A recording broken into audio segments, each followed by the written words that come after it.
Hi everyone, welcome to the Paul Chandler Show. I'm your host, Paul Chandler. In today's episode, we'll be having our first surgical tutorial of the season going over a knee arthroscopy. But before we do that though, just a little brief word from our sponsor, the Specialty Coder Institute. Currently providing 42 specialty medical coding certifications for the coders and billers, as well as 42 medical documenter certifications for physicians, at no matter if you're at the doctor level, all the way down to the nurses and medical and physician assistants as well. So if you're interested in growing your career, then check out specialtycoder.com. And one plug-in before we begin today's education, best way how you can help me out is by subscribing to our YouTube channel. That way you'll be notified when we have our new videos posting daily, Monday through Friday. If you're on a computer, you can click on the little pineapple symbol that is on the bottom of your screen, which would actually be this way on your screen.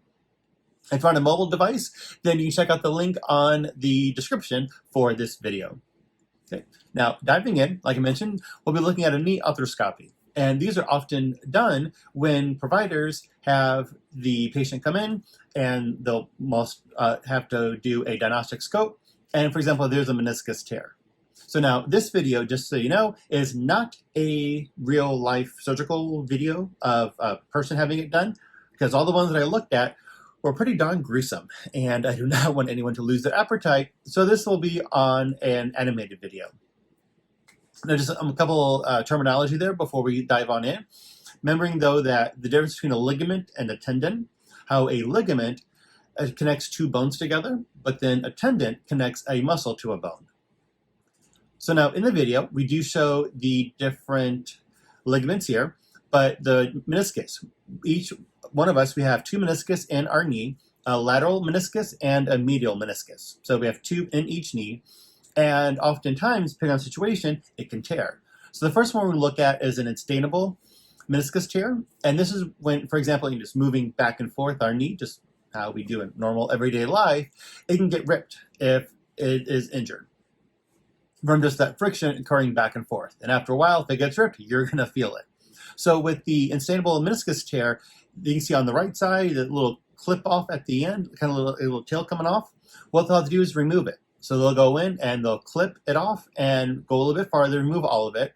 But then they have to smooth out the meniscus. So then the doctors will use a suction type shaver and smooth it out. So that way it's nice and smooth, using that word again. So that way when we walk, we don't feel it. But then another type is the stable meniscus tear. And in that case, it's ripped, the meniscus, but not towards the end. And it's able to save all of it. They just have to suture it back together again. So depending on the length of that rip that caused in the meniscus, the doctors go in and place sutures, and we'll see building up here that based on this size of the rip, then the doctor will be placing 3 different sutures in. And then the doctor will go in, just how the doctors close up skin, like basically placing sutures in. They'll place in sutures in the meniscus. Once they get locations, and they'll tighten them together. So that way then it will be reconnected, and the sutures will stay in. So then the doctors can save all the meniscus and be able to provide that care for the patient. Now, so these being done with arthroscopy, meaning a scope, endoscopy, if you will. So then the provider will place one hole in the knee for the scope, and then the doctor will place another hole in the knee for the actual tools being done. And that's part of the reason why we decided to do the animated video for this one. Now the coding is simplistic-ish. It's not that complicated, except though the codes do jump around a little bit. So now with the knee arthroscopy, so for example, if you look in the back of the CPT book, like we have this image here, we see knee in the blue header, and then we drop down, scroll down a little bit until you see arthroscopy, noticing how we have one code for diagnostic and then multiple codes for surgical. And looking at that one diagnostic code that we have, 29870, arthroscopy knee diagnostic, with or without synovial biopsy, separate procedure. And remembering that phrase separate procedure, shortening that really long description of it, how I like to use the term separate procedure to mean instead that we only code this code and that's all that we do. If the doctor does this and something else, check to see what that something else is, because more times than not, what we're seeing in this code for separate procedure is bundled into another procedure code to make, for example, like a combination code. Now, with this arthroscopy, there is the phrase that we see a lot in endoscopies, but it's a surgical scope always includes a diagnostic when performed. That works the same place here on the knee arthroscopies. Because I don't care how awesome the surgeon is, I've never met a surgeon in my years in healthcare where they have Superman X-ray type vision or Superwoman and X-ray type vision and can just look through the patella, the kneecap, the bone over our knee, and see the meniscus, and yep, that needs to be repaired without actually doing a diagnostic scope first. So the only time we're going to code the 29870 is if the doctor does a knee arthroscopy thinking there is a possible meniscus tear, but then ending up there is no meniscus tear. So then there'd be no need to have a surgical one done. However, though, it doesn't always work out that way. Then a lot of times they put the scope in, yep, there's the meniscus tear. Now the doctor needs to do a surgical one. In that case, we would only code the one surgical code that we would apply. So now looking at how those codes would work out, starting with 29866, arthroscopy, knee, surgical. I never liked this word. Osteochondral, I'm going to go with that pronunciation. Autografts includes harvesting of the autograft. So now something though, I will say just for medical terminology, the term osteochondral, yeah, I'm going with that pronunciation. That just means that the body part that we're talking about is related or it's composed of bone or cartilage. And so essentially they're taking part of the meniscus out and they're putting a new part in.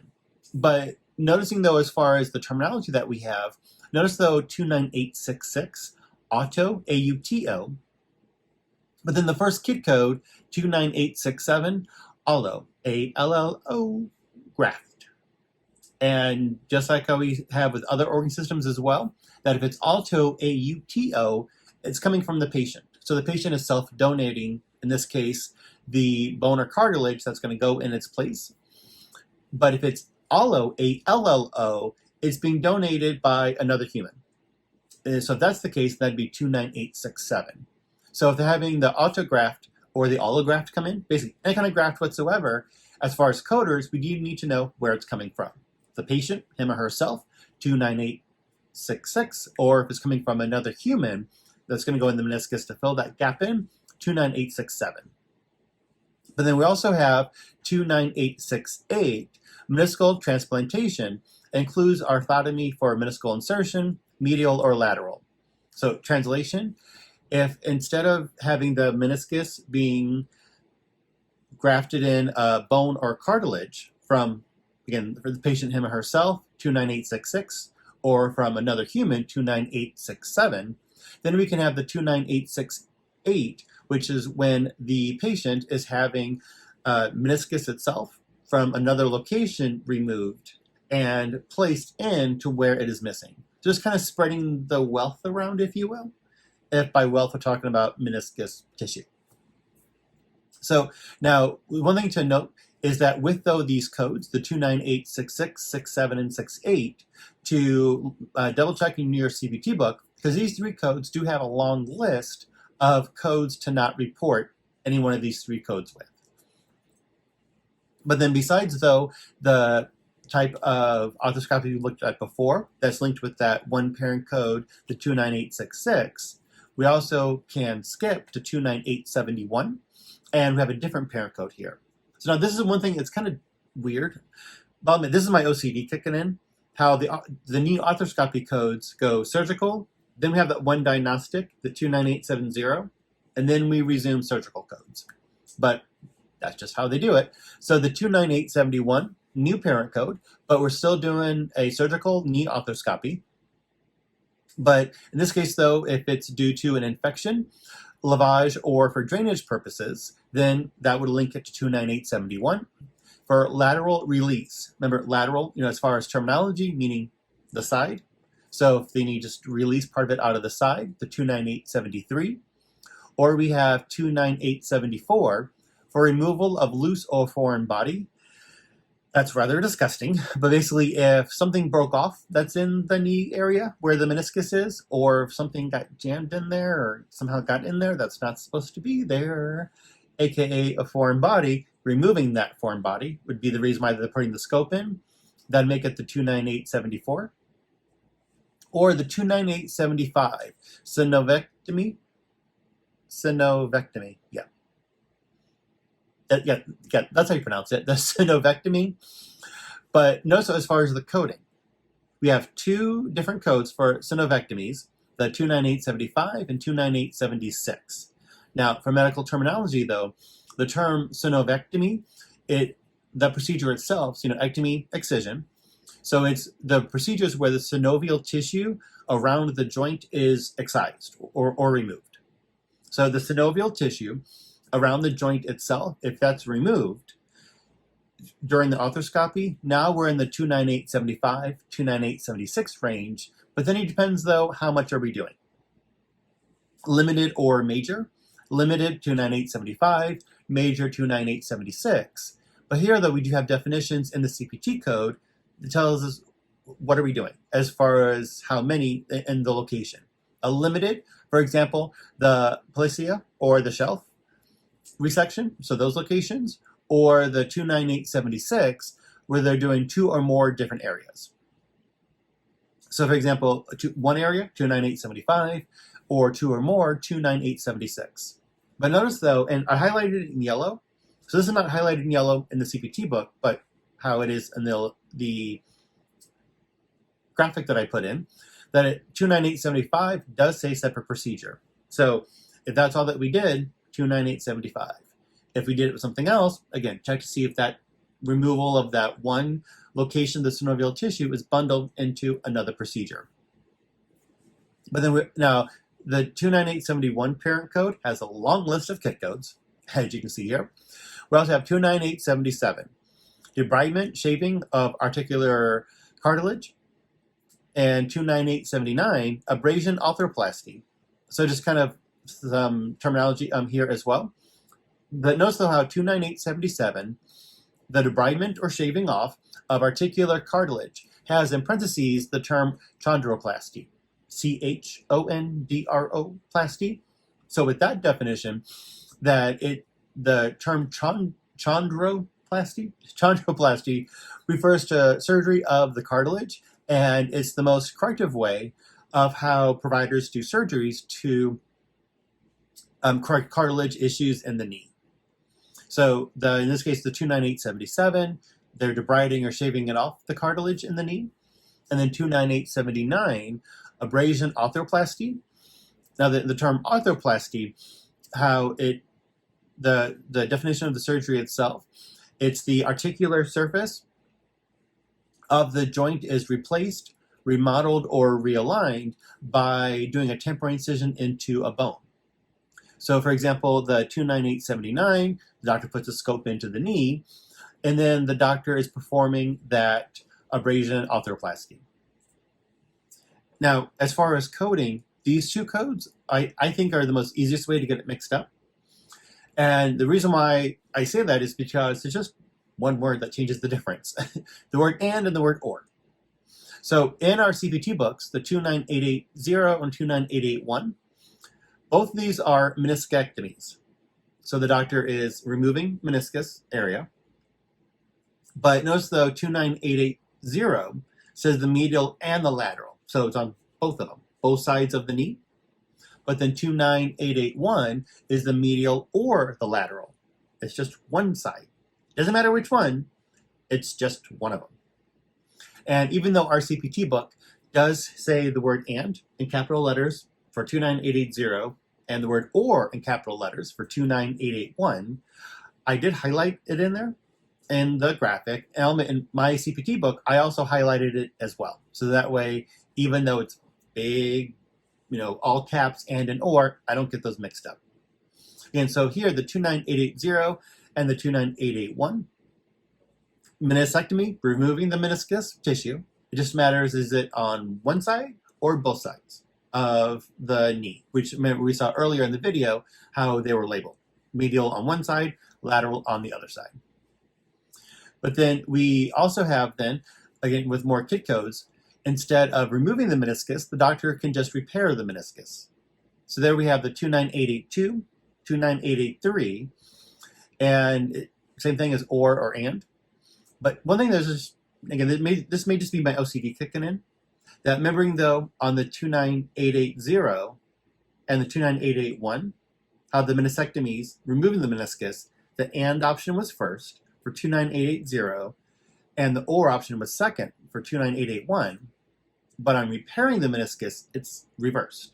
The or is first.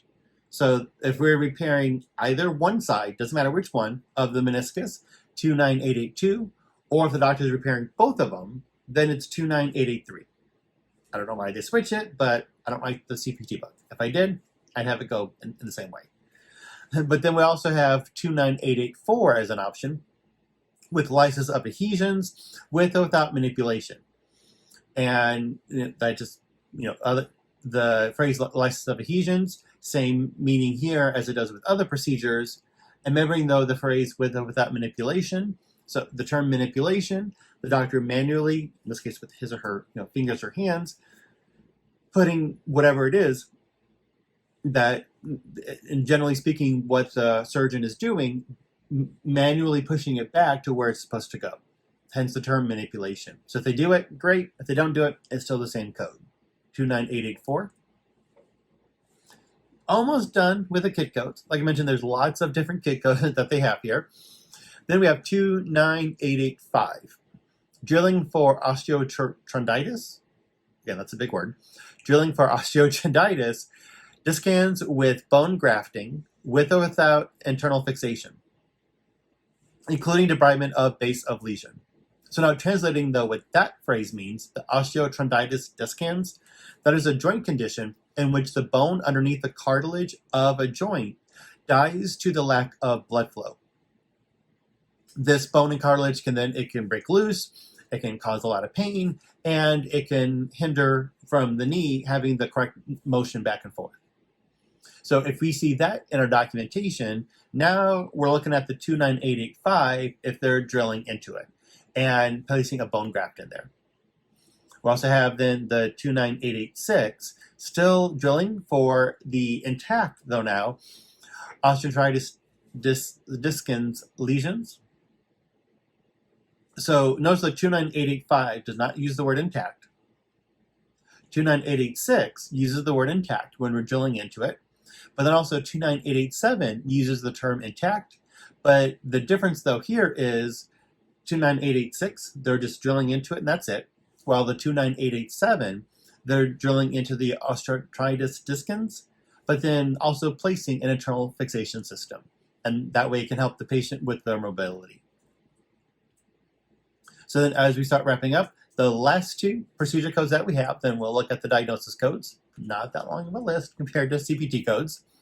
But then we also have the 29888 and 29889. So the 29888, the arthroscopically aided anterior cruciate ligaments, I'm going with that pronunciation of it, repair, augmentation, or reconstruction.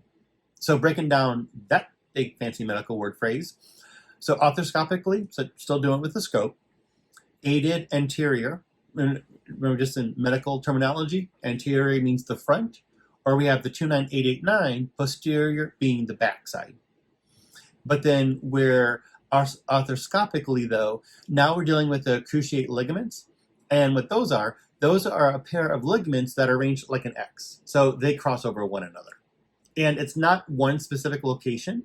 It's any time that we have two ligaments that cross over to one another in the X format of it, instead of just going straight up and down or straight vertical, for example. So if the provider has to, for example, fix, if you will, reconstruct any ligaments that are shaped like an X that are in the front part of the knee area, 29888, or if they have to repair any ligaments that are in the back part of the knee that's shaped like an X, then the 29889. So we have a lot of surgical procedures we can do on arthroscopically for the knee, But the main reason, though, why a provider will have these procedures done on the patient is dealing with the meniscus tear. So if we look at in our our ICD-10 book, then in the front index, alphabetical index, if we look up tear and then drop down to meniscus, remembering in diagnosis coding, we start with the most generic term and then get more specific as we drop down. So with meniscus tear, patient has a tear, that's the condition. And then where specifically is it at? It's the meniscus, dealing with the knee. So you can see that in the front index, when we go to tear, then drop down to meniscus, all the codes that we see are in the S83.2 range from just the main term, S83, S83.209, dropping down to S83.20. So all of them in that range there. So looking at the codes themselves, so with the S83 section beginning, the dislocation and sprains of joints and ligaments of the knee. And we have a long list of includes underneath it and a long list of excludes too underneath it as well. But noticing though how all these require the 7th characters. A for initial encounter, D for subsequent encounter, or S for sequela encounter. So now looking at the codes, the biggest gap that we have as far as the length are the first groups, the S83.20, tear of unspecified meniscus current injury. So in this case, it's unspecified, meaning we do not know if it's the medial or the lateral. Real world, if you have that issue in your documentation, send it back. Guys, think about it. If the provider is not going to document if it's medial or lateral, which one? Why should they get paid? And I even love it, for example, S83.209, the very bottom one, unspecified tear of unspecified meniscus, current injury, unspecified knee. That unspecified double code, actually triple, if you will say, looking at it, it's saying that patient's got a tear, but I'm not going to tell you which one. Say if you're the provider, it's on the meniscus, I'm not going to tell you which one, and it's in the knee, I'm not going to tell you which one.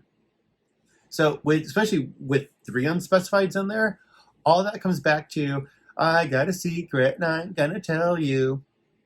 Yeah, insurance payer is going to pay you that for it. Send that sucker back. Because especially with the lateralities in there, that's one of the easiest ways to be able to document and get more of a specific code. But we do have that issue, and it does happen. But hopefully we can leave the S83.20s and go, for example, the .21, .22, .23. We're getting more specific as far as what type of tear. The S83.21s, specifically a buccal handle tear. The S83.22, the peripheral tear, and the S83.23, the complex tear. And all 3 of those are just dealing with the medial meniscus, in this case the one that is closer inside. And so if it's on the left knee, it'd be the right one, the patient's view. If it's on the right knee, it'd be on the left one, the one that's in the medial. Just think of medial as middle, like the middle of the body. And then we just have to know, is it left knee or right knee? Again, hopefully that's in the documentation. And then going to the 7th characters to see what type of encounter the patient's having. Or then we have the S83.24, the other tear of medial meniscus, meaning you know what type of tear the patient has, but there's no code for it. You know it's not you know it is not the buccal handle, it's not the peripheral, nor is it the complex tear, none of the above, if you will. So you have to choose then the S83.24 because it's still dealing with the medial meniscus. But then it resets though now for the same types of tears, but now that we're on the lateral meniscus. So the one that's towards the outside. So if it's on the left knee, it's on the left side. If it's on the right knee, it's on the right side from the patient's view. So instead of the S83.21, the buccal handle tear for the medial meniscus, if it's on the lateral side, we have the S83.25. Or if it's the peripheral tear, we have on the lateral meniscus, we have the S83.26. The complex tear on the lateral meniscus, again, the one still on the outside, S83.27, or just like we had before on the medial meniscus, we had an other. So you know if it's on the lateral meniscus, the tear, but you know specifically it's not a buccal handle, it's not a peripheral, nor is it a complex tear, then we would code the S83.28. And then we would just do the laterality, or is it the left or the right side? Okay. And that's it. That's knee arthroscopy in a nutshell, if you will. Okay. So here we looked at surgical procedures for 2 different types of repairing the knee during a knee arthroscopy. And we looked at the long list of procedure codes on how we would code it. And then also the diagnosis code listed as well. And just a reminder, if you can, we'd really appreciate here at the show, if you are on a computer, you can click at the bottom part of the screen there, the pineapple symbol, subscribe to us, the Paul Chandler Show, on our YouTube channel. And if you're on a mobile device, the link is in the description in the video. And also, please like facebook.com/the Paul Chandler Show. That way you'll be notified. We'll be doing additional posts there as well. So then in tomorrow's episode, we'll be having our first episode dealing with tips for AAPC exams, and I'll be showing you the 4-3-2-1 system that I created. But on behalf of all of us here at the Paul Chandler Show, that's a wrap for episode 2 of season 3. We do thank you for watching this episode today. Live long, do good, and prosper.